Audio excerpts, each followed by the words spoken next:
What's up there, ladies and gents? Welcome back to Resurrection Reviews. I am going to do a little ranking list and sort of an introduction to a new series I'm going to be doing. I'm frankly just kind of dropping the Stephen King series. I've kind of gotten out of that thing. I've kind of gotten out of my whole range of ideas for that particular series of reviews. So I'm going to go ahead and get into something that I am in the mood for, and have been in the mood for a while, I think, to make a little bit of a big series comeback on here, and that's going to be Steve's Slasher Reviews. I'm going to be reviewing slasher movies. I've collected up all of the slasher movies that I own, figured out basically all the slasher movies that I have access to on Amazon Prime, and I'm gonna take those and review as many of them as I possibly can before I either get out of the mood or run out or whatever. I'm probably not gonna run out. My list is probably over 100 right now, and I haven't even completed all the list. So, but I'm gonna go ahead and ahead of time rank my top 5 favorite slasher movies and see if they change as time goes on, after I have watched a bunch of slasher movies and kind of got back into it. This is also a way for me to slip into the part of the year that I'm coming up on right now, which is the inception of the time where I'm thinking about Scooby Day. And Scooby Day is the day that I have all of my Scooby-Doo love mixed into one big thing. I sit down from about 6 o'clock or 7 o'clock until about 1 a.m. or just slightly after on one day, and just constantly watching Scooby-Doo. The reason I say that is I think Scooby-Doo and slasher movies have a number of things in common. One thing, of course, is the sort of whodunit aspect. Often the evil characters wear masks or costumes, or you don't see much of them. Also, there's just sort of a general similarity to the character types that are in Scooby-Doo, these archetypes. A lot of the same stuff going on there. So it's kind of easing me into that in a more mature kind of way with the slasher movies. So before I get into my top 5, I wanted to kind of show off a few of my favorites in terms of just sort of, just go-to movies I like to watch that are kind of honorable mentions, if you will. And my top 5 is kind of a top 5 based around what I think are the most important slasher movies, as well as ones that I just really enjoy watching. My top 5 is pretty much a criterion for people who haven't seen slasher movies, because these are my favorites, but they're also the greatest, in my opinion. And I think that most people would probably agree with me. So, as far as slasher movies that are just kind of go-to favorites, ones that I would include as just, what do you call these? They're just honorable mentions, ones I really like. I'm going to start off with this double feature Blu-ray of When a Stranger Calls and Happy Birthday to Me. I love both these movies. They are a couple of my favorites. I watch them a couple different times a year, can watch them pretty much around any time of the year. I enjoy watching Happy Birthday to Me on my birthday or on birthdays of significant peoples in my life. I really enjoy that movie quite a lot. It's part of one of my favorite movie double features I've ever done, which was when I rented Happy Birthday to Me and another movie called Just Before Dawn that isn't on the list, just maybe simply because I don't own it, but also just because I've only seen it maybe once. But Happy Birthday to Me and Just Before Dawn was my favorite double feature night I ever did, renting those from the now defunct chain of media stores, Hastings. Loved Hastings. That was one of my favorite movie nights ever. So that's Happy Birthday to Me. As far as When a Stranger Calls, I only saw it once I got this particular Blu-ray. I love this Blu-ray set because, there's no special features. There's no frills or anything. It's basically just the movies, maybe the trailers, of course a scene selection, and the transfers are not great.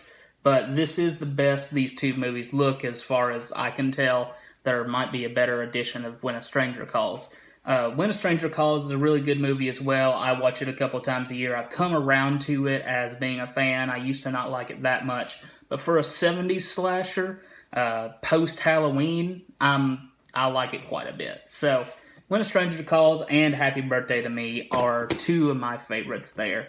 I would also put down there, and these of course are in no particular order, The Town That Dreaded Sundown, a really, really cool slasher movie directed by Charles B. Pierce, one of my favorite underrated directors, one of my favorite regional directors. This movie just oozes atmosphere. It's got a little bit of weird stuff in it. Not a great film, but a really fun film, a wonderful film to watch, and one that I like to show people. One that is based on a true story, and it kind of holds a similarity to my favorite Charles B. Pierce movie, The Legend of Boggy Creek, in that it's based on a true story, kind of has a documentary feel to it, combined with just some really cool slasher elements. Really, really cool movie. Next up, a toned-down TV movie slasher from the 1980s. This is 1981's Dark Night of the Scarecrow. I do not own the Blu-ray, but this DVD, I've been told, is pretty much the same as the Blu-ray, has all the same features, and looks probably about the same. I love this movie. This movie's kind of rare, not something a lot of people seek out anyway. I'm a big fan of it. I love it. I watch it around Halloween every year, watch it maybe multiple times a year. Really enjoy this movie, and I'm hoping to get looking at it pretty early on in watching this stuff, but I'll explain that a little bit later as far as the watching process. Dark Night of the Scarecrow is great. Also, Child's Play, can't go wrong with it. Of course, it just had a remake. Don't know how that movie is, haven't seen it, and I'll watch it when it comes to video, but the original Child's Play is a classic, really, really great slasher movie. One that I've talked about copious times on here, the Texas Chainsaw Massacre Part 2, my favorite slasher sequel. A great movie. The movie that I think is almost on par with the original Texas Chainsaw Massacre in just how fun the movie is. Really fun movie. Great movie to watch around a group. Sit down, have some drinks, watch the movie, enjoy a good time. I love this movie, and this is a great addition. And My Bloody Valentine, another one of my favorites. Really wonderful movie. Can't say enough good things about it. Maybe should actually be higher and on the top 5 list. And in fact, really a great movie. And then one that I own but don't have with me currently is Sleepaway Camp. I've talked about it copious times before. I love Sleepaway Camp. I've actually got it loaned to my buddy that has helped it to be one of my favorites. I watched it with him. It's a big connecting point for us. He doesn't own it, and I gave him the Blu-ray to hold on to for a while, but I love that movie. And now, getting into my top 5 favorite slasher films. We're going to go number 5, the 1974 classic that helped to create the slasher film. I believe this is one half of the equation that actually creates the genre known as the slasher, and that is Bob Clark's Canadian masterpiece, Black Christmas.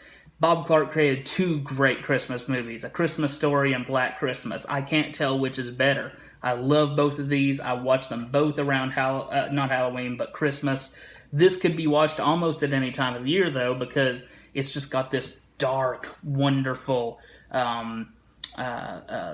cold atmosphere. It's a wonderful movie. I can't say enough good things about it. Misunderstood in some ways, I think. I get a different message from it than some people do. Maybe at some point I will do an audio commentary over it, explaining how I think of the film, and I could be wrong, or my interpretation could be just crazy to you guys. But I'm gonna say Black Christmas is a great movie, no matter how you take it. Sorry about that, guys. On kind of uneven ground, aren't we? Seems to be. Sorry about that. No edits, guys. No edits. Because I'm not a good editor. But anyway, Black Christmas, great movie.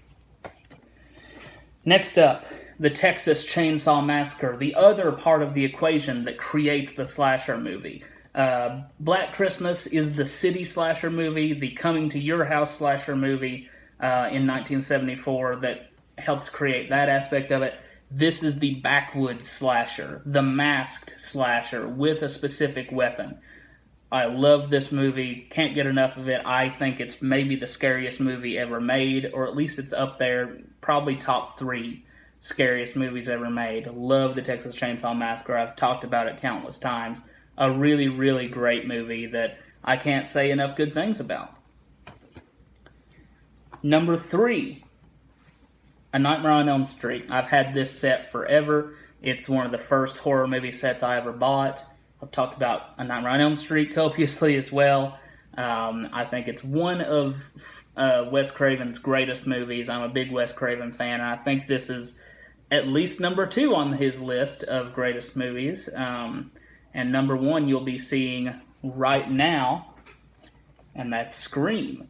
I've just got the 5-film collection here. I also own them on DVD, but this is Scream, Scream 2, Scream 3, Still Screaming documentary, and another documentary, Scream the Inside Story. I own Scream 4 on DVD, but not Blu-ray. I'd like to get it on Blu-ray because I actually really like Scream 4. But Scream, really, really wonderful movie. I keep saying that about all these movies, but Scream holds a particularly special place in my heart. My favorite survivor girl, one of my favorite killers, some of the best writing in any slasher movie. Just if you haven't seen it, you've got to watch it. Some of the best dialogue, some of the best writing, some of the best acting in slasher movies, I think. In fact, really, really good cast. Wonderfully directed by Wes Craven, better than really any slasher movie deserves. Really great stuff here, and I think Wes Craven's ultimate masterpiece, my favorite of all of Wes's films. So there's my number 2, and my number 1 is Halloween.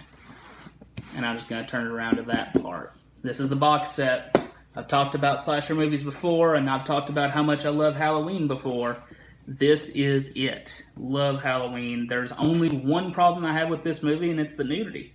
If it didn't have nudity, honestly, this would be maybe up with my favorite movies of all time. And it's still pretty close up there. I love this movie. Really love the kills. Love the cinematography of the film. The acting. The writing is perfect. Spot on. Only that one flaw about this movie, honestly. And that's it. And that's a subjective flaw. If you guys are okay with that in your movies, there's nothing wrong with this. It's a really, really almost perfect movie. I love Halloween. Can't say enough about it. Watch it multiple times a year. At least once a year around Halloween. On Halloween, usually. I may even try to marathon the first 3 at some point this Halloween if I can. So, Halloween. Can't say enough great things about it. John Carpenter tied for my favorite director of all time with Frank Capra and Alfred Hitchcock. I love John Carpenter. Can't say enough good things about Halloween. My second favorite Carpenter film, maybe even tied for first. So, rock on. If you like, subscribe. Talk to you guys later. One extra thing I wanted to say. I know this video is running kind of long, but one extra thing I wanted to say. Getting into these slasher movie reviews, what I'm going to be doing, sorry, I got to take something off the screen here. What I'm going to be doing is I'm going to make a list of all the slasher movies that I have access to, or at least most of them. I'm not going to be able to complete it tonight, so I'll just continue with what I'm going to say with what I've got tonight, if that makes sense. I'm going to put them into the randomizer. Get one of those websites up, randomize, figure out what number that is, and just watch a random slasher movie. I get one pass if I don't particularly want to watch that one at that moment. But that's about it. I have to watch pretty much what comes up. So I'm going to go ahead and randomize those numbers, do it, and I'll let you know tomorrow what I'm going to be watching. Gonna start watching it early in the morning so I can maybe have it finished before I go into work. And then I'll do a review of it later on. So, thank you guys for watching. Hope you enjoyed my list. Rock on. If you like, subscribe. Talk to you guys later. Bye-bye.